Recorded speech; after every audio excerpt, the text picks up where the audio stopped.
Good day. Welcome into First Take exclusively on YouTube. In case you didn't know, Stephen A is a YouTube star. Stephen A. Smith Show. I'm working on mine. We'll get there. All right, let's get into it. I'll help you if you listen to me. Yeah. That I will always listen to when it comes to business. In an article released on ESPN.com this week, Ramona Shelburne detailed the behind-the-scenes drama between James Harden and the Sixers. The article highlights multiple instances of friction, including Harden feeling snubbed from the All-Star game, Daryl Morey not answering Harden's calls, and Harden's team opting into his contract without the Sixers knowing he was going to do so. So Harden responding to the article on his IG story saying, "Y'all got to chill on these reports or I'm going to start reporting bleep." Stephen A. Should Embiid and the Sixers want Harden back? And even more so than that, like, break this down for me, what's really going on. Well, first of all, they shouldn't want him back because he doesn't want to be there. Okay. And I think that Harden, regardless of how critical people want to be towards him, remember that even though he forced his way out of Houston and then Brooklyn, and now he's trying to do so in Philadelphia, Harden throughout his career has always been somebody who's wanted to be on the basketball court and tried to play. He hasn't cheated the game. He may not have shown up in big moments on far too many occasions, but he hasn't cheated the game in terms of effort for the most part. So we got to pay attention to that. Number two, here's what I would say to James Harden. My brother, respectfully, you got to grow up in certain situations. Ramona Shelburne has her sources. She's been covering the NBA for years.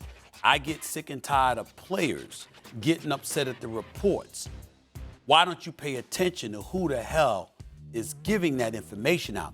Somebody close to you, somebody within the organization, somebody connected to the story is who tells people like Ramona Shelburne, Woj, and Marcus Spears and others, those kind of stories. So many times you get upset at the reports being put out. But if Ramona Shelburne picked up the phone and tried to call James Harden, I promise you she'd have a difficult time reaching him. Folks want to complain about the reports, but when you have an opportunity to illuminate it and crystallize it for everybody, you don't want to do it. And then when somebody else tries to do it for you because they've got their own spin that they want to put on it, you want to whine, moan, and bitch about it. You can't do that. The fact of the matter is, if you're James Harden, I have no problem with you sitting up there and saying, these reports are wrong, here's what's accurate. But if you're not going to do that, just be quiet, because you do have ample opportunity. I promise you, James Harden, that if you picked up the phone and called Ramona Shelburne and gave her your side of the story, she would embrace the story, and she would write what you say, or she would quote what you say. But you don't want to do that, but you want to complain about the report. This is what they do, and you can't do that, all right? The fact is, the Philadelphia 76ers shouldn't want Harden back because Harden doesn't want to be there. And in today's NBA culture, you can be a divisive force if you are in a locker room you do not want to be in, particularly when you are a star the caliber of James Harden. That is the reason the 76ers should have won him back. If he wanted to be back, I would say they want him back. Mm-hmm. They should want him back. But he doesn't want to be there. And once his buddy, somebody he loved dearly, he went over in China and not once but twice said, quote me, with the cameras rolling, with the microphone in his hand, and said, Daryl Morey is a liar. I will never play for him again. When you do that, I think there's certain things you can't come back from. I think that's one of those things. Fair enough. There's some more NBA I want to get into here with you, Stephen A. So LeBron James, obviously, a ton of success. 20 seasons in the NBA, 4 championships spread across 3 teams. He's called his own among other accolades, but all those jerseys might be what knocks him down a peg in the GOAT debate, according to Knicks great John Stark. So when speaking to NBA reporter Brandon Scoopy Robinson, Stark said, LeBron is hurting his legacy by switching NBA teams so much that it affects his standing when it comes to LeBron versus Jordan debates. Mike didn't move around and didn't want to move around. He wanted to play against the best. He felt like he did need to go chase players to join his team. He just beat the best because he felt like he was the best. Well, that's a legitimate argument on the part of John Starks. Respectfully, however, LeBron James and most NBA players ain't going to want to hear from John Starks on that particular issue. And the reason why they're not going to want to hear from it is because they're going to remember John Starks in the Game 7 shooting 1 for 11 from three-point range, 2 for 18, and blowing the Knicks' best chance at a championship since 1973. And when you have no rings, like 0, and you're talking about one of the top 2 or 3 players in the history of basketball, it's very, very difficult for people to take you seriously. If you were a pundit, that would be it. But being that you're a former player that now works for an organization that still hasn't won a title since 1973, nobody wants to hear that. Having said all of that, it's not like his points are invalid.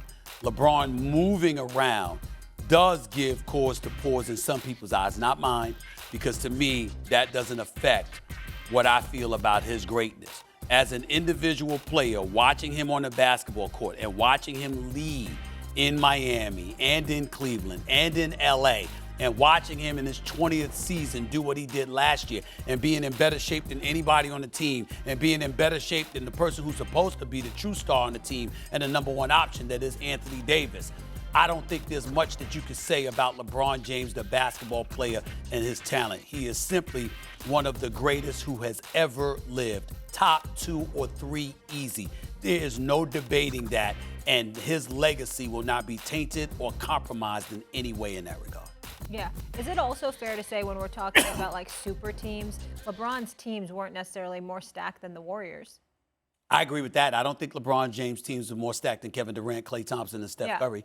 There's no question about that. But it is a stacked team when it was D. Wade and Bosh, and then Ray Allen joined them in Miami. It was stacked to a lesser degree when you had Kyrie Irving and Kevin Love, because Kyrie Irving is a showstopper. So in other words, and then LeBron went to those places knowing they had those pieces. Of course, but he delivered. He delivered, but he went to those places knowing they had them in place. It would have been better had he gone to a different location and he brought them with him. He wasn't the one that brought them to Miami. D-Wade brought them to Miami. And Kyrie was already in Cleveland when he went back, and Kevin Love was on the way. And so when you look at it from that perspective, obviously he got Anthony Davis, him and Rich Paul, to go to Los Angeles, and that worked out for them because of a title in the bubble. But, of course, there are some people that are going to hate about that. All right, that'll do it for us. We got NFL football tonight. We'll talk about it tomorrow right here on First Take, and also another YouTube star, Pat McAfee, his show starting right after us at noon on ESPN as well. So we'll see you guys tomorrow, 10 a.m., breaking down the game, KC Lions.